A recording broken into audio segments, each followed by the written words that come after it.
हुकूमत वज़ीर आला की तरफ से गरीबों के साथ इमदाद और रमजान पैकेजेस के नाम पे जो कुछ देखने को मिला वो अफसोसनाक ही नहीं शर्मनाक भी है। इससे भी शर्मनाक बात यह है कि मरकजी और सूबाई हुकूमतें मुस्तकिल ज़राए पैदा करके लोगों को रोजगार के मौके फराहम करने के बजाय खैरात और सदकात और पैकेजेस के पीछे लगा के कौम को भिखारी और नकम्मा बनाने में मसरूफ है।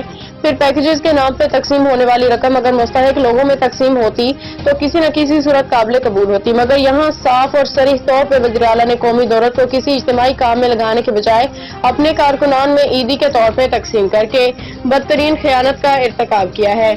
जुल्म यह है कि एक एक घर में 4-4 और 5-5 अफराद को पैकेज मिला है, जबकि पीटीआई से ताल्लुक न रखने वाले शदीद तरीन मुस्तहिक को भी कसदन महरूम रखा गया है। हमने इस सरी ज्यादती और बदउनवानी के खिलाफ सदाए एहतजाज बुलंद करने का फैसला किया है। हमारा मुतालबा है कि पैकेज लेने वाले तमाम लोगों के नाम मापता मुश्तहर कर दिया जाए और इस नाइंसाफी को शफाफ इंक्वायरी की जाए। नीज अपने कारकुनान की जेबें भरने के लिए कौमी दौलत के ज़िया की रवायत पर पाबंदी लगाई जाए। अमीर जमात इस्लामी लॉर्ड चतराल। बिस्मिल्लाहिर्रहमानिर्रहीम।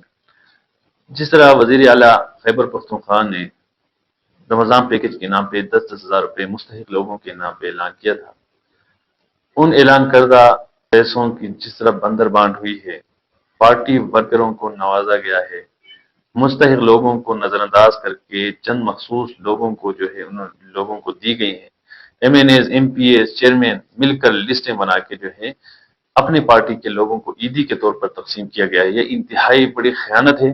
ये एक कौमी दौलत है, कौमी खजाने का एक बेदरीग इस्तेमाल होना तो ये चाहिए था कि इन पैसों को ऐसे इज्तिमाई काम पे लगा लेते जो कि इस मुल्क के लिए और इस लोगों के लिए कोई फायदा होता, लेकिन इन्होंने जो है सियासी रिश्वत के तौर पर इन्होंने जो कौमी खजाने को लूटा गया है, इनकी कोई विजन नहीं है, कोई इनकी बसीरत नहीं है। हुकूमती पैसे जो है वो उसको ऐसे तकसीम कर रहे हैं जैसे जो है उनके बाप दादे का पैसा है और खुद इनके जेब से 1 रुपए सदका नहीं दे सकते और कौमी खजाने के पैसे जो है वो ऐसे बांट रहे हैं जैसे ये हाथमताई हैं।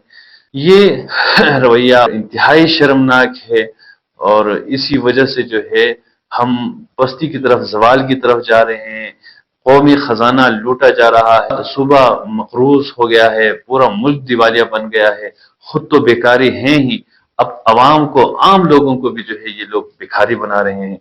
मैं अपने पार्टी की तरफ से, जमात इस्लामी की तरफ से मैं मुतालिबा करता हूं कि जो पैसे तकसीम हुए हैं ये इनके कोई बाप दादे के पैसे नहीं, ये कौमी खजाने के पैसे हैं। ये अपने लोगों को जो नवाजे हैं तो इनका ठीक ठाक हिसाब होगा और हम मुतालिबा करते हैं कि इनकी इंक्वायरी भी हो जाए और जो लोगों की लिस्ट इन्होंने MPAs, MNAs और इस तरह जो है आपस में मिल बैठ कर इन्होंने लिस्टें बनाई हैं और वो लिस्ट जो है वो पब्लिक की जाए ताकि देखे कि कितने जो है ये लोगों को जो है इन्होंने मुस्तहिक लोगों को दी है। तो हम इंक्वायरी का भी मुतालिबा करते हैं और इन्होंने गैर शफाफ तरीके से इन्होंने पैसे तकसीम किए हैं, इसकी भी हम शदीद अल्फाज में मजम्मत करते हैं। शुक्रिया।